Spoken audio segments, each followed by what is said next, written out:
एकनाथ शिंदे देखील आता शोभायात्रेत सामील झाले आहेत। हिंदू नववर्ष नवीन वर्षाचा सुरुवात करण्यासाठी सुरुवात सर्वच आज जण आपण आता पाहिलं सज्ज तर झालेले आहेत। ठाण्यातील या कोपिनेश्वर मंदिरातून सुरू होताना पाहायला मिळते। यापुढे आपण पाहिलं तर शोभायात्रा जी आहे ठाण्यात ती आता या गुढीपाडव्याच्या शोभायात्रेची सुरुवात होतीये।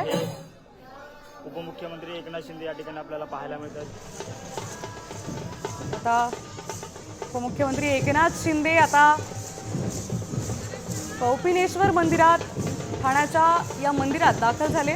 नवीन वर्षाची सुरुवात करण्यासाठी सर्वच लोकांमध्ये आता उत्साह दिसतोय। एकीकडे आपण नागपूरचे दृश्य पाहत होतो, ठाण्यातही शोभायात्रेचं आयोजन करण्यात आलंय। इथे उपमुख्यमंत्री एकनाथ शिंदे आता दाखल झाले। ठाण्याच्या कौपिनेश्वर मंदिरात आता शोभायात्रेला सुरुवात होणार आहे।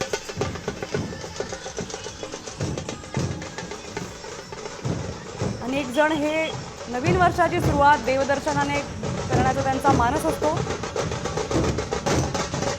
याच प्रकारे आता उपमुख्यमंत्री एकनाथ शिंदे, खासदार नरेश म्हस्के हे देखील ठाण्याच्या कोपिनेश्वर मंदिरात नवीन वर्षाचं स्वागत करण्यासाठी दाखल झाले। खासदार नरेश म्हस्के, निरंजन डावखेरेही त्यांच्या सोबत आपल्याला इथे दिसतात। ठाण्यातही आता मोठ्या उत्साहात गुढीपाडवा साजरे केला जातोय।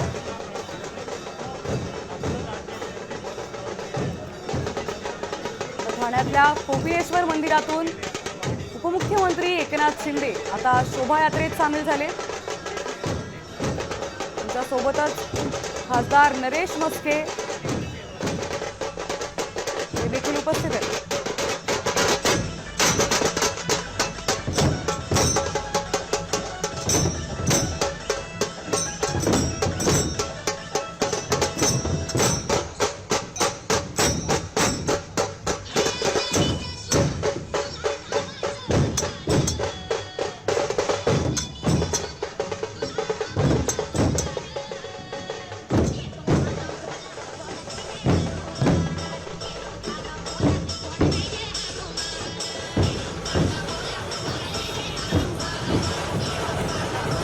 दांडपट्टा लाठीकाठीचं सादरीकरण आता बघतोय। चिमुकले आता हातात लाठीकाठी तसंच दांडपट्टे घेऊन इथे सादरीकरण करतायत।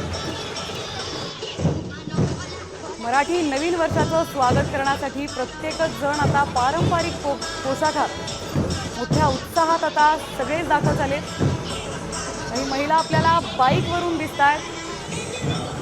फेटे नऊवाऱ्या या पारंपरिक मराठी पोशाखात आता महिलाही सज्ज झाल्यात।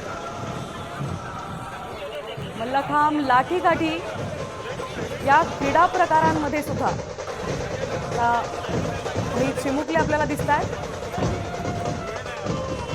वेगवेगळ्या कार्यक्रमांचं, सादरीकरणांचं आयोजन आता करण्यात येतं। गिरगाव असो, कल्याण डोंबिवली असो, नागपूर असो, त्या पाठोपाठ आता ठाण्यातही शोभायात्रेला सुरुवात झाली आहे।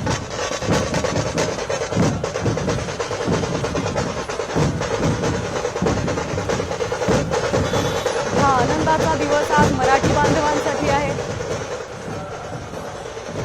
मराठी नवीन वर्षाची सुरुवात सर्वच जण लवकर उठून गुढीपाडव्याला वंदन करून या शोभायात्रेत सामील झाले।